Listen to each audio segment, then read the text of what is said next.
had hoped for. This, in my humble view, was a lost opportunity.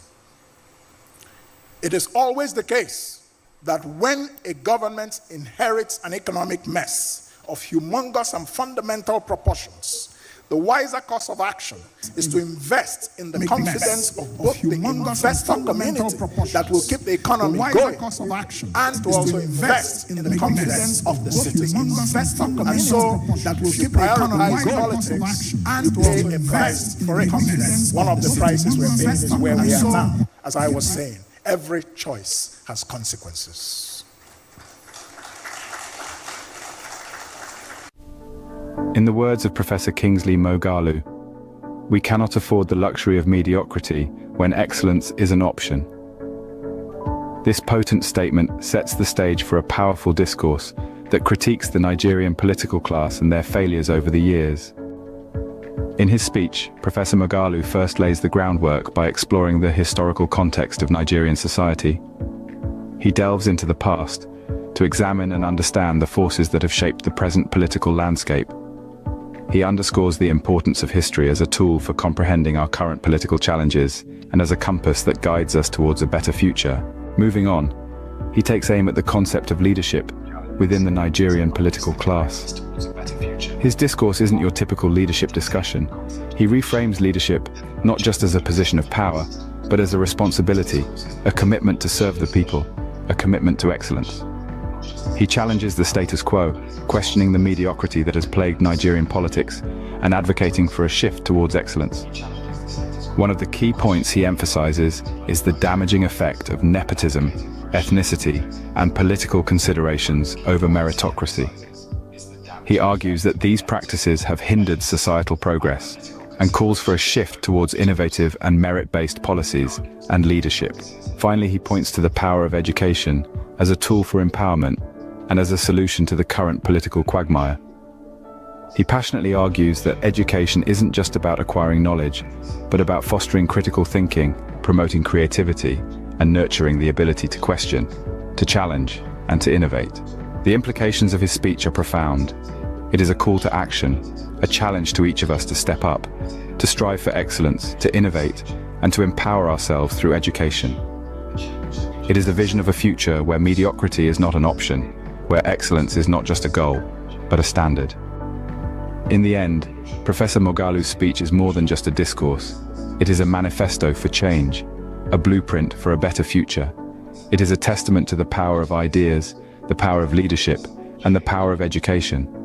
It is a call for each of us to rise to the challenge, to strive for excellence, and to make a difference. Because, as Professor Moghalu reminds us, we cannot afford the luxury of mediocrity when excellence is an option.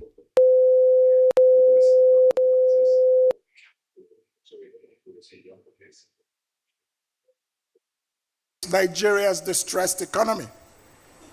Which way forward? That is the topic of the moment. And let me begin by saying, let me get my watch out so that I can time myself. So I want to begin by saying that every choice we make has consequences. But we have no choice over the combined consequences of the choices we have made. I want us to let that sink in for a minute. Every choice that we make has consequences, but we have no choice over the combined consequences of the choices that we have made. Nigeria's economy today is, to use the title of the classic novel by Gabriel Garcia Marquez. That novel was called The Chronicle of a Death Foretold. Chronicle of a Death Foretold. The question is, will there be a resurrection? I believe so, but only if we fix the fundamentals.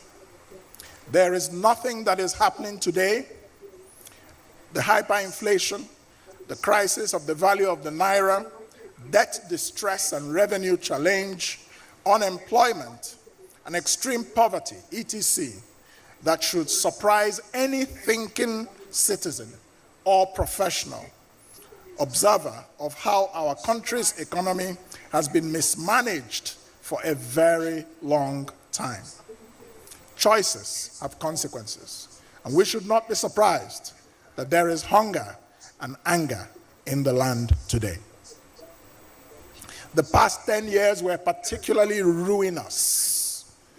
They were the years of the locust, marked by unprecedented mismanagement of fiscal policy, unproductive external borrowing, unnecessary budget deficits, illegal ways and means lending by the Central Bank of Nigeria to the federal government to the tune of 30 trillion naira, and unprecedented corruption.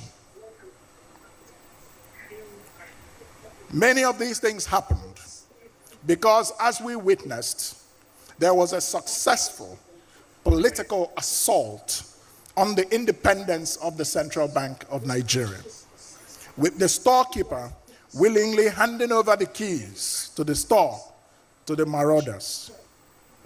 We are in a crisis today, ladies and gentlemen. Regardless of whatever short-term measures that are taken and the success of those measures or the lack of it, this crisis and its effects will last for at least 3 to 5 years. Don't be deceived. We're not getting out of this tomorrow. We may see some success tomorrow morning, we may see some setbacks, but the crisis is so fundamental that its effects will be with us for some few years to come, at the very least. Now, we must not waste the present economic crisis. That's my view. This crisis must not be wasted. We mustn't let it become like every other crisis we have, and we keep going from crisis to crisis. The question we have to answer today: when will we address the fundamentals that ail the Nigerian economy? There is no better time than now in a time of crisis. When will we so as we try to get out of the crisis, let us address the root causes of our crisis so that we do not have these kinds of crises again. I think that that is the best response that we could possibly have to this crisis. I maintain my position, which is a matter of record, that the decisions to remove the petrol subsidy and forex subsidy were bold decisions and were correct. We have lived a lie for 40 years, and the chickens have come home to roost. Given the country's revenue challenges in the crude oil production and export sector, Nigeria could no longer afford to subsidize the importation of refined petrol, at least fully, and could no longer afford to defend the value of the naira artificially. We simply did not have and do not have the foreign reserves to continue to do that. Nevertheless, there are also some immediate causes of today's economic mess that can be directly traced to strategic errors by the present government early in its 7 months in office so far. So the point I'm making is that although the foundation for our economic crisis was laid by previous governments with extreme reckless mismanagement of fiscal policy, we have all the evidence of that. But the current government, which met the crisis and inherited it, also made some important mistakes. And I will point it out, not for recrimination, but simply as lessons learned for the future. So, the first mistake, I believe, was the precipitate nature of the introduction of these reform policies, without a thorough preparation for the morning after. Now, Nigerians should have been educated first on the economics of why these subsidies had to go and on what steps the government was taking to mitigate the anticipated impact. For example, with a subsidized mass transportation system across the 774 local government areas of Nigeria. Because everybody knows that when you remove subsidy or when subsidy ends, the first place it's going to hit is in the transport sector. And that will have multiplier effects with the cost of transportation of foodstuff and all those kinds of things. So that's the first mistake that was made. The second mistake that was made was that the exchange rate unification and a further effort to quote unquote float the naira in an environment that was already awash with naira liquidity, that is to say, a loose monetary environment, was an error. This contributed to the naira's race to the bottom. But we know the policy should have been accompanied or preceded by immediate monetary tightening before you float the naira or before you try to unify the exchange rate.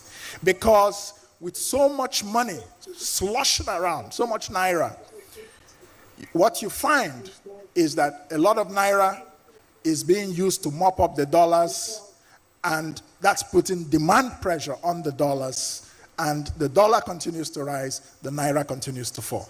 But if money is scarce, which is what happens when you tighten monetary policy, then you will not have that effect. You will have some of it, but not as much as we have had. So that's the reason that was a bit of a mistake. But we know that a substantive governor of the central bank was appointed only several months later. And the Monetary Policy Committee was only just appointed and confirmed last month, I believe. The fact that these two important institutional props of Nigeria's economic policy making were not in place for several months after the new administration was sworn in.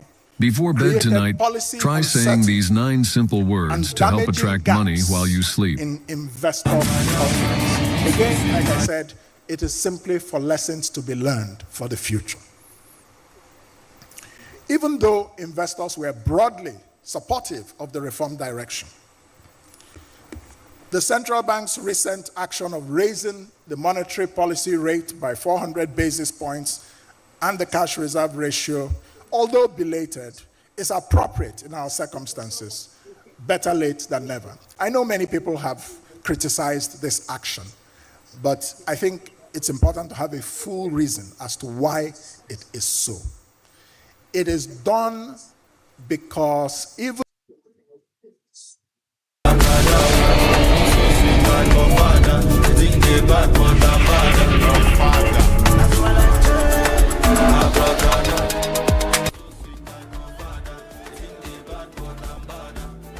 Imagine a word so powerful, so ancient, that it was once believed to wield the force to cure diseases, ward off evil spirits, and even alter the very course of fate.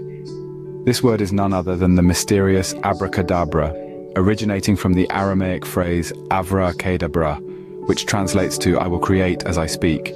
Abracadabra is steeped in centuries of history. Despite its reputation as a whimsical incantation used by stage magicians and storybook wizards, it was once revered as a potent charm with profound implications. The first known mention of abracadabra can be traced back to the 2nd century in a book titled Liber Medicinalis by the Roman sage Serenus Sammonicus. He advised that the word be written in a triangular form and worn around the neck as an amulet to cure malaria.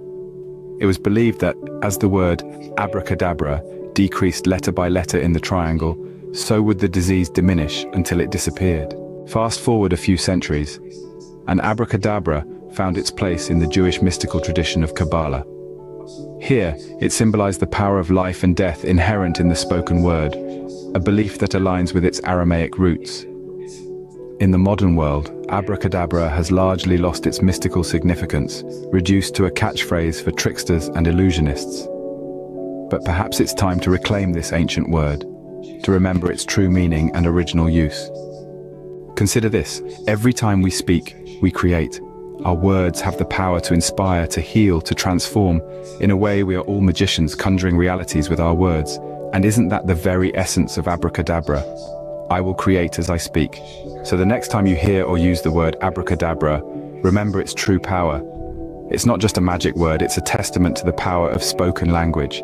A reminder that we hold the potential to create every time we utter a word. Now it's your turn to become a part of this fascinating story. Share this video and spread the word about the true meaning of abracadabra. Let's bring back the magic, the respect, and the awe this ancient word deserves. After all, aren't we all creators, shaping our world with our words, one abracadabra at a time? In the last few scenes, we've traced the journey of abracadabra, a word that has captivated imaginations and held power for centuries. We've seen how it's evolved, how it's been embraced, and how it's shaped our world. Now let's take a moment to appreciate its significance in one of the world's oldest mystical traditions, Kabbalah. In Kabbalah, abracadabra isn't just a magic word.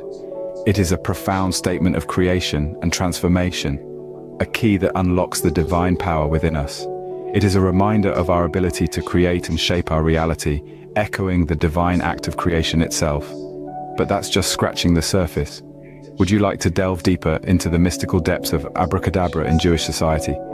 Stay tuned for our next video where we explore this and much more. We'll uncover the secrets of abracadabra in the Kabbalistic tradition, exploring its role and impact from a whole new perspective. So, are you ready to continue this magical journey with us? If so, don't forget to subscribe and hit that bell icon so you don't miss our next video. Remember, the magic of abracadabra is just a click away. You remember the magical words abracadabra? Well, they actually stem from Judaism. In Hebrew, you're saying, Abara, I will create, kadabara, as I speak. Abracadabra means, I will create as I speak. Judaism teaches that our words create our reality. The whole concept of manifestation is what Judaism is truly all about. That our thoughts, our beliefs, our words create our reality. You see, many people mistakenly believe that prayer, which is a massive part of Judaism, is all about trying to get God to change his mind to give us what we desire. But true tefillah, prayer, is about firmly believing in the fact that you can create your desired reality through the words that you put out into the world, through your speech. So in order to get the life that you want, to get what you want in this life, start speaking into existence. Start envisioning it. Start firmly believing in the fact that you are capable and have that power because God gives it to you.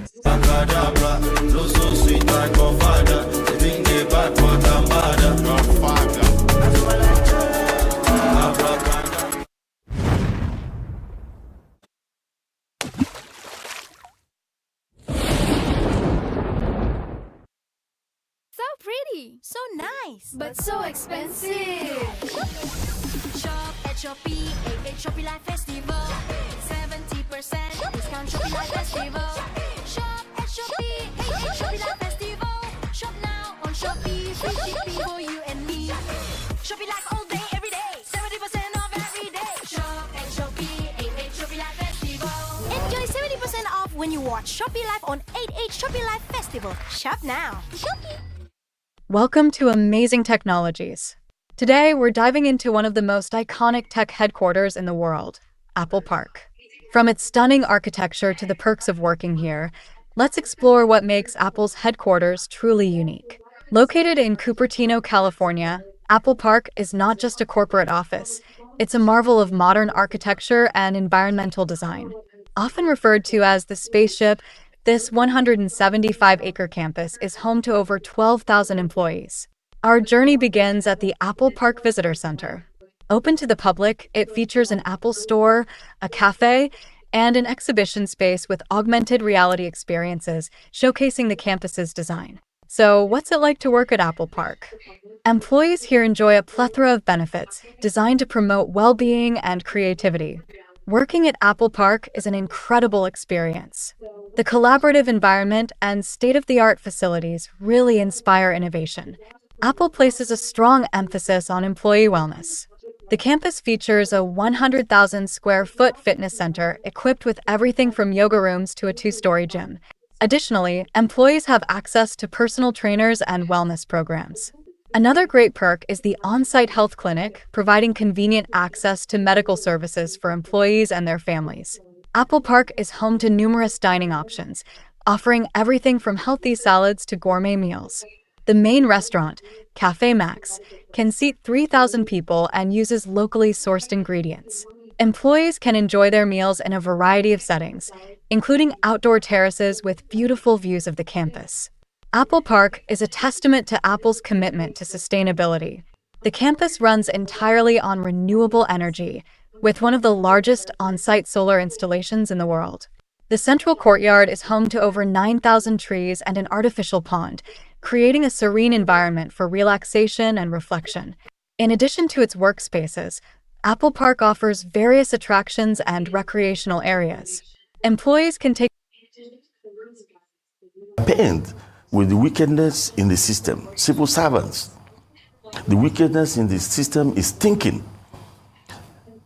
Your only carrier doing international operations in Nigeria would land and you keep us somewhere in the bush. You are contending not with external conspiracies. There are internal conspiracies within Nigeria. A country teeming with entrepreneurial spirit and potential struggle to foster a thriving business environment. Enter the world of Nigerian entrepreneurship, a landscape filled with promise, yet mired in challenges. The story of Mr. Alan Onyema, the founder of Air Peace, serves as a compelling case study. Mr. Onyema, a proud Igbo entrepreneur, faced a multitude of hurdles in his quest to establish Air Peace's route to London. His journey was not marred merely by logistical issues, but rather by a labyrinth of systemic obstacles deeply rooted in the Nigerian governance system. The very individuals tasked with facilitating business operations instead erected barriers driven by tribal, religious, and political biases.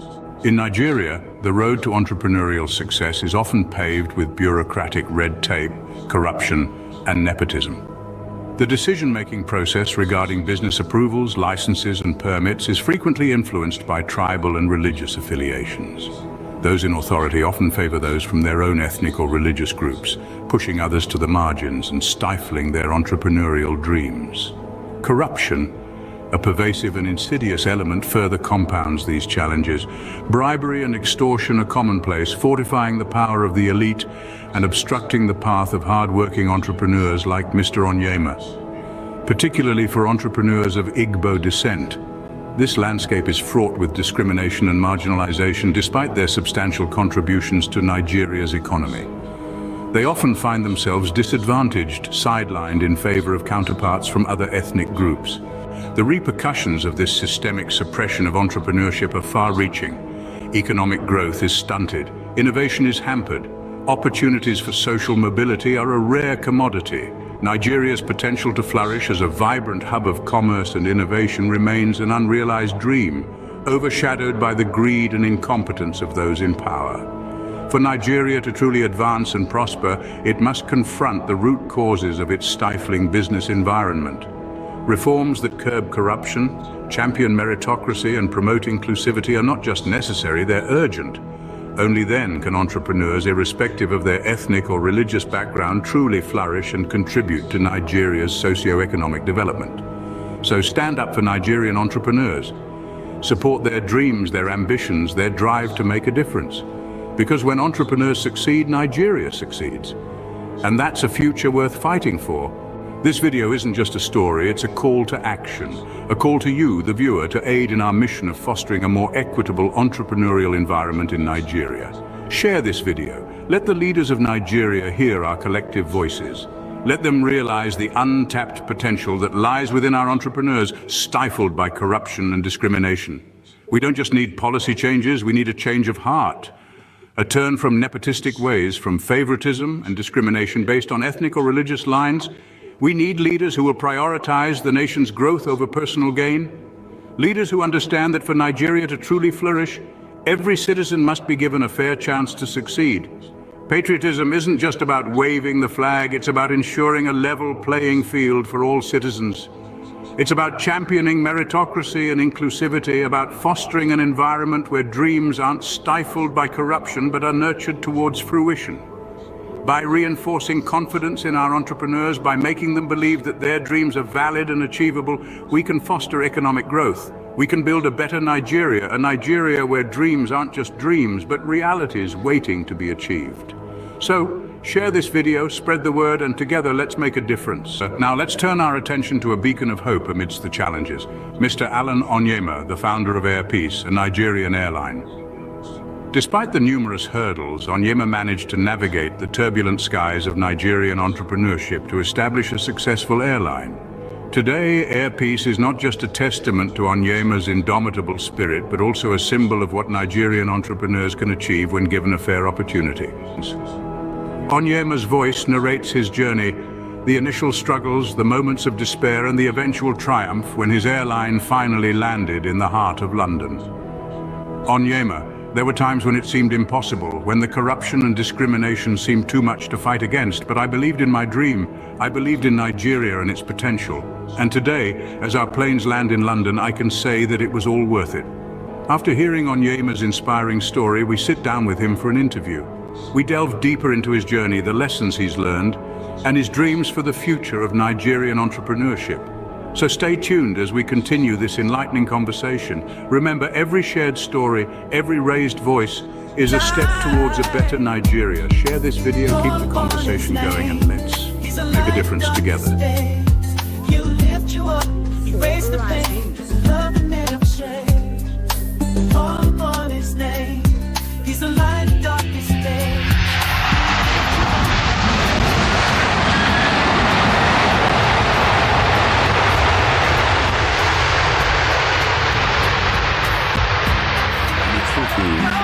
If I dwell so much on the, I would like to look forward, because if you start discussing all the challenges that faced us towards achieving this London route, honestly, you feel like crying, you feel like weeping.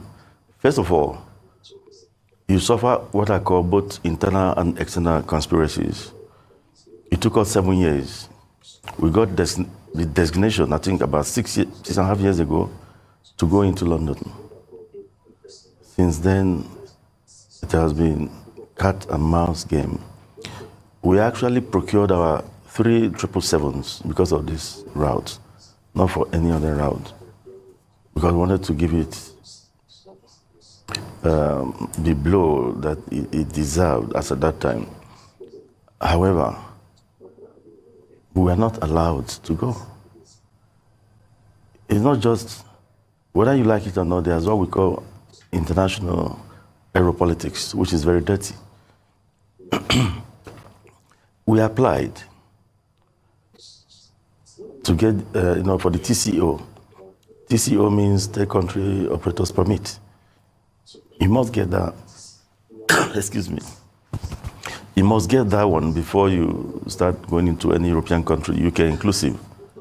And the TCO organization from Europe wrote our Nigerian Civil Aviation Authority. Do you know Air Peace? Do you know about their designation? And we were denied.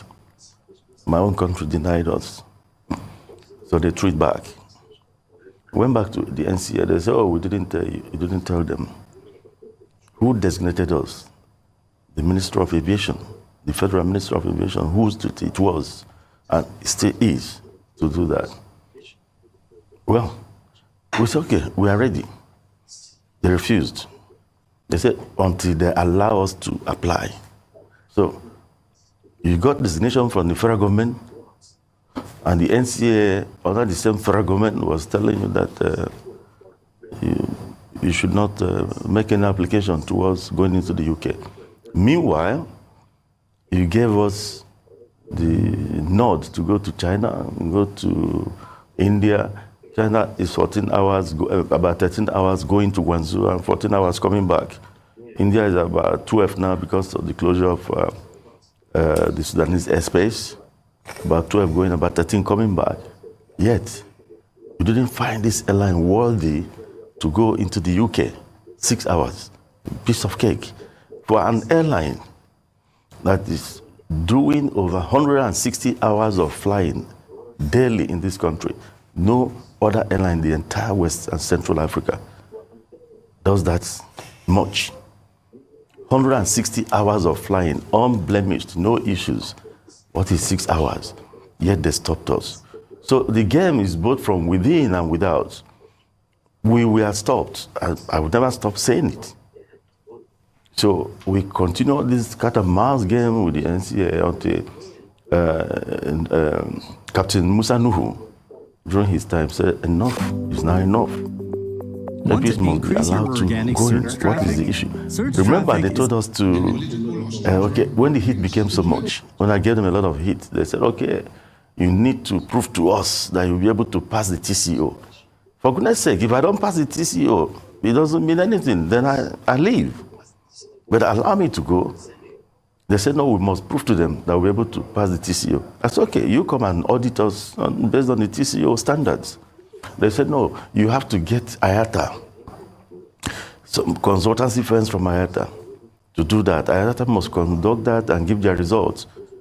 We paid, I'm sure it cost over 200 million.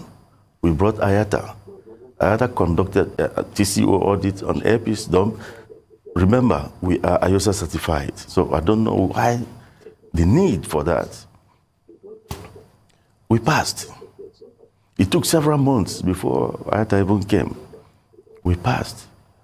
Then they wrote to NCAA that you should allow them to proceed to go and do the audit with the TCO Europe.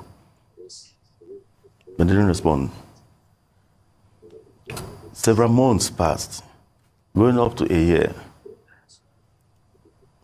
We went back to them and told them that, look, it is better you come out and say why the reason for all this, or I'll go to the press and say it, and I withdraw. But mind you, this country is being fleeced by all the airlines going to London from this place. People were paying 5 times more than they should have been paying. All sorts of reasons were being given to this. And you say you don't have capacity. You have 3 777s, worth several hundreds of millions of dollars lying out there, fully purchased by this airline. That was when they said, okay. We are now going to audit you ourselves. Not minding the result of the IATA people they recommended. At first, I didn't want to acquiesce to that. My chief operating officer, Mrs. Toyin Olajide, said, Oga, please, let's follow them. So I agreed. They came and audited. No, nothing, of course. I found nothing.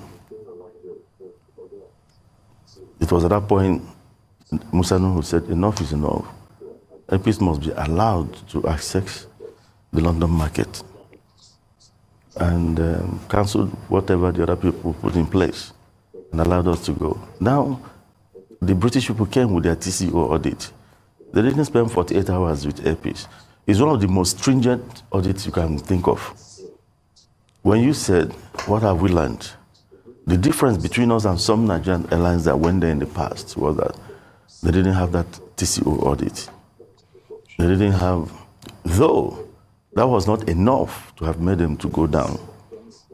And their going down was not because they were not good. I will tell you, even in the last 1 week, what we have seen, if we are not, if God is not with us, we would have said, okay, let's go. Let's close it before we start losing money left, right, and center. Those Nigerian airlines were dealt with under the dirty international aeropolitics, and they suffered for it. So I knew all this, and I said, I must go bona fide into the UK. I must get it as of right. When you get the TCO, if you pass it, and you get your FCOP, that your permit now to operate, that is the best. But do you know when we applied, the UK people told us, you know, this TCO is true. You may not be able to pass it like the other Nigerian airlines. You may not be able to get it. Why not look for partnership or get wet lease from a UK carrier or European carrier? Once you fall to that trap of depending on wet lease alone for your operations, they will deal with you. They could use those people. They wake up one morning and tell you that, you know what, for one reason or the other, we cannot continue. Yeah. And your operations are destabilized. Yeah. And they treat you so condescendingly. But APs went in there very strong. We passed the TCO audit. There was nothing they could do. In fact, there was a day they wrote us something that would take about 39 pages, expecting us to take about 2 or 3 months to complete it. We completed it in 2 hours because these were processes we are used to. I keep on telling Nigerians, the safety protocol in airpeace is second to none in the world. It's unfortunate that we don't believe in our own. Those 777s you're seeing are being maintained by the world's most expensive and the best MRO. It was Israeli aerospace industries. I pay that much because I want safety. Our safety department, our engineering departments, the maintenance departments are top notch. If I'm lying, let NCS say so. After all, ICAO came to Nigeria. Who did they audit? It was airpeace. If we had failed, Nigeria would have failed.